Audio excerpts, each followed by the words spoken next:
Many people don't understand that nonprofit organizations sustain the vast majority of social services in the United States: senior services, educational services, homelessness services. It's unlikely that they come from government. It's almost certain that they come from a nonprofit organization contracting with government.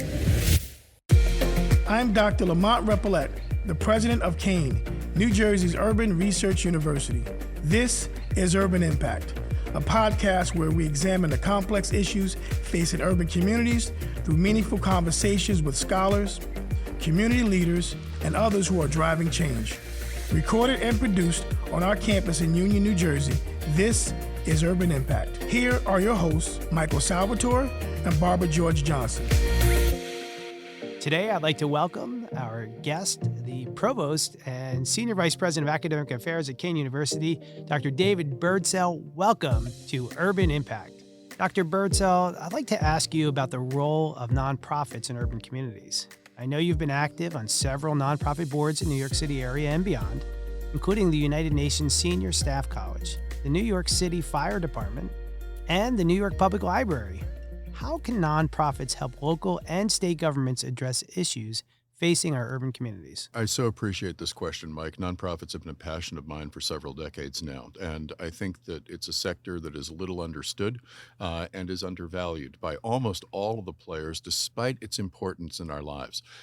What many people don't understand is that starting in the 1970s, government basically got out of the business of providing direct service, particularly in the social services arena. They began largely because they wanted to limit the size, and this was during the Nixon administration, right? Limit the growth of federal government by outsourcing service, because you couldn't get out of the service business, but you could get out of providing it directly. So nonprofit organizations sustain the vast majority of social services in the United States under contract with government. Sometimes these are direct contracts with states and localities. Sometimes they're federal pass-through dollars. But the idea is that if you're talking about senior services, if you're talking about educational services, if you're talking about homelessness services, it's unlikely that they come from government. It's almost certain that they come from a nonprofit organization contracting with government. So sustaining the health of these organizations, thinking about how they can be made to work most effectively, is vital if we're talking about the social safety net that we have in this country, and building their capacity to govern effectively, govern themselves, I'm talking about now, effectively has resonance across every sphere that nonprofits address. And that can be the environment, it could be social services, as I mentioned a moment ago, education, cultural affairs, community art programs, community operas, whatever it might be. It's a vast, vast complex. And remember, we're talking, when we talk about the nonprofit sector, about roughly 1.5 million organizations nationwide that are 501c3 charities. These are the kinds of places that you get a tax deduction when you write a contribution check, and that are happily supported generously by many millions of Americans who do make precisely that kind of donation over the course of their careers. So my work with nonprofits has been predominantly on the governance and capacity building side so that organizations become more effective. That turns into ample opportunities for academic programs. So we're working right now with some nonprofit capacity builders in the state of New Jersey to figure out how to make high school students more aware of nonprofit careers. And there are good careers. I'm talking about paid full-time positions in the nonprofit sector that people just don't necessarily have on their radar screens. So we want to create a certificate program that would be offered at several institutions in New Jersey, very much including Kean, that could address the needs of localities across the length and breadth of the state. But the idea is to build the ability to serve, to improve the lives of communities. And I'll say one more thing about nonprofits, is that nonprofits have an important role because they are the principal vehicles for service delivery in the United States, in including the voices of communities served. And the more that nonprofits can understand that they are those community-based organizations, many of them do, and they do a brilliant job of this, but some of them don't understand that it's not just a matter of serving the client base. It's a matter of elevating the concerns of that client base for people who may not have other conduits to affect policy and to raise their voices in service of their own needs. So nonprofits are vital socially as well as they are in terms of the services that they provide, and making everyone from nonprofits to government to students at Kean University, more aware of that, I think elevates opportunities for all of us in the state and beyond. So, David, let's stay on that capacity theme for a minute. Several years ago, we looked at the relationship between government, municipal government in particular, and nonprofits. And we were clear, as you're stating, that government has shrunk, but yet the demand on government is still so great. And we know in New Jersey that there's this constant rivaling about property taxes versus, how do you build ratables and revenues for government. So municipal governments have a limited amount of resources that they can use. Therefore, they rely heavily on nonprofits, as you just stated, right, as service-oriented entities within the community. But we know that there are, in most urban communities, maybe several nonprofits that what we're calling sort of the large, grand nonprofits, right? Those who have the backbone structure, they've been around for 50 plus years, they can sub-grant for those federal grants that come into maybe other nonprofits. And yet sometimes they seem to just suck up the oxygen in a community. And they're not always necessarily engaged in community the way that you've just suggested. So my question is, how do you start to build capacity for those smaller nonprofits who want to become the prime grantee for the federal or for the foundation, because they're literally on the sidewalk in the community center, engaging with people and doing the work, but they don't have the capacity. And we need more of that sort of indigenous organizations doing that indigenous work to build capacity for those nonprofits as well. So how do you start to think about, what does it mean to build an ecosystem of nonprofits that work and make sense for a community? There are so many possible answers to this question because there are a lot of barriers to true efficacy for very small and new community-based organizations. So I'm just going to break this down to two big buckets of activity. The first is actually building the capability of those organizations to apply for grants, to process money, to hire people, basically building their managerial competencies. If we think about the timeline that we talked about a moment ago, that nonprofits really began blossoming. They've been around for, in some cases, 150 years, but really began blossoming in the 70s with government devolving services onto nonprofit organizations. So the hockey stick growth in nonprofits took place in the 70s, 80s, and into the 90s. And now, as I say, you have 1.5 million of them throughout the country. The vast majority of those are pretty small, but there is a dominant stratum there that are, as you say, large multi-service organizations, often themselves passing through grants and subcontracting to other organizations. How do you build up the ability of those smaller organizations to be competitive for government grants directly? There are a number of cities that have those initiatives, but too few. And too few of the organizations, even if there is a government initiative, have the capacity to move quickly to acquire the data systems, the reporting structures, et cetera, that allow you to be able effectively to be awarded and then to sustain the kind of funding that you get from government. And there are economies of scale with some of these organizations that you lose when you get at the very small community-based level. So trying to think about ways to help them, for example, take some of their back office operations, human resources, the controller and budgeting operation, and share them perhaps among 2, 3, 4 organizations. It allows them to be more effective and devote more of their actual service dollars to the direct provision of service. So the first answer is you build the capacity of institutions to do all of these things.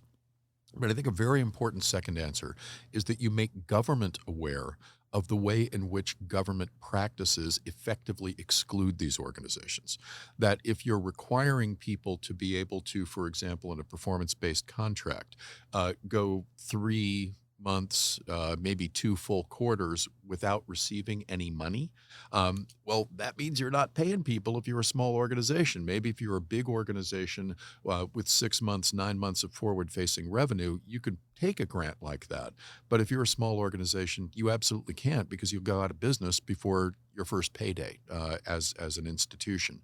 So trying to help government understand which practices, and I'm thinking about speed of payments, I'm thinking about the structure of contracts, I'm thinking about the way that the digital portals for contract application and registration work, and who is either on the bus or off the bus based upon those out-of-the-gate decisions on the part of government becomes important too. So serving as an intermediary that can explain nonprofits to government and the government to nonprofits becomes an important role, certainly for organizations such as the Watson Institute, but Kean University more broadly as we think about the prospect of educating students through the certificate program and other means, the certificate program that I described a moment ago, to understand these dynamics and to be able to be effective intermediaries in those spaces.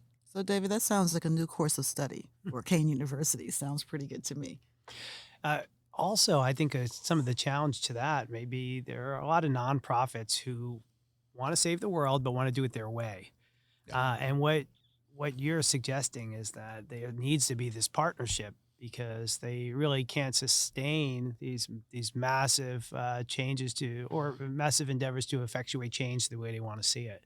So, is that the way to effectuate change? Is it to suggest to the nonprofits, hey, find some commonality in the management components of your jobs, or find some commonality in grant writing, or find a partner, a larger partner, so that you can make the difference that you set out to make? Well, that's a very important question. Before I became provost at Kean University, I was dean of a public policy program in New York City that had the largest nonprofit academic program in the country. And just a word about New York City. New York City is the nation's nonprofit center. Over 700,000 people employed full-time in the sector, 43,000 nonprofit organizations just in the 5 boroughs Wow. of New York City. And I would so frequently have young people come up to me and say, I really want to found a nonprofit. I said, nope, I'm willing to hear that, but not until you've done your research and tell me that one of these 43,000 organizations can't be the appropriate vessel for your ideas. And in many cases, they come back and say, oh yeah, there's this community organization in Bushwick that does exactly what I want to do. And then they can go and work for that organization. And sometimes they'll come back and say, nobody is doing this thing. And they're right. Well, then there's a good rationale for putting that organization together. But there are all kinds of levels of cooperation and amalgamation. Sometimes you may be able to retain distinction in your mission and the way that you achieve it, but share services such as finance, accounting, grant writing, et cetera, with some kind of a cooperative arrangement. Other times, mergers make a lot of sense. I'll tell you right now, in the wake of the pandemic and with the cessation of PPP funding and other sorts of supports for institutions, you're seeing a lot of nonprofits realize that they're about to hit a financial brick wall. And they're looking for people to merge with so that they can sustain the missions that are so important to them. That's not the answer for everybody. It is the answer for some folks and some organizations. And organizations like NICON or the New Jersey Center for Nonprofits are organizations that can help people form those partnerships and recognize their opportunities. And I think there's a university role in understanding how those can be made to happen most effectively. I would agree. Michael, David, this has been a robust conversation. Before we wrap up, and I want to again thank you for being our inaugural guest, but I have one last question for you. Can you tell us how your experience working with nonprofits has impacted you both personally and professionally?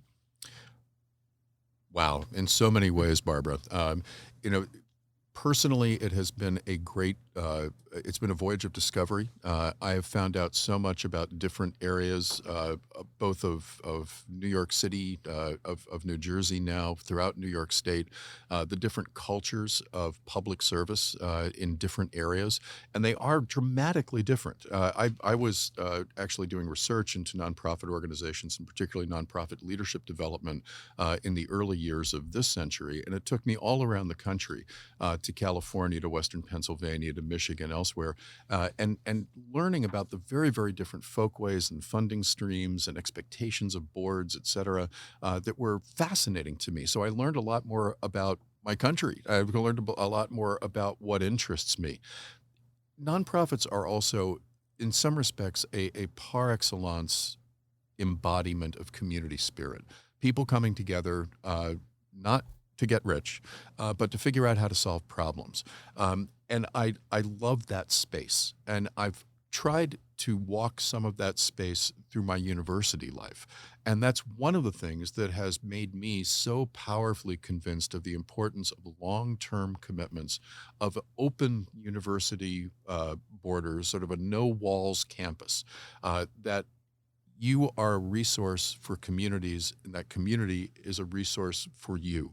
And that mutual reciprocal benefit sustains a value proposition that is resonant, that is powerful, that is academically strong, and that speaks to our common humanity and our involvement in this civic project that is the United States of America.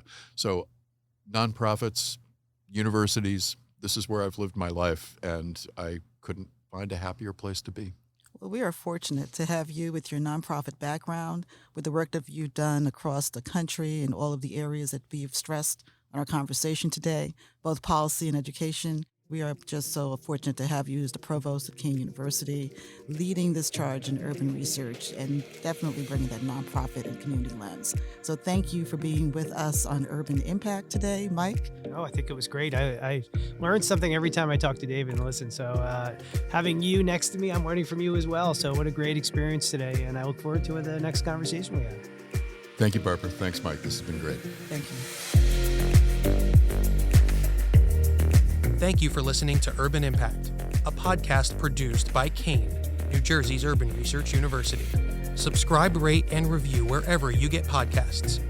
For more information, visit kean.edu/urban-impact.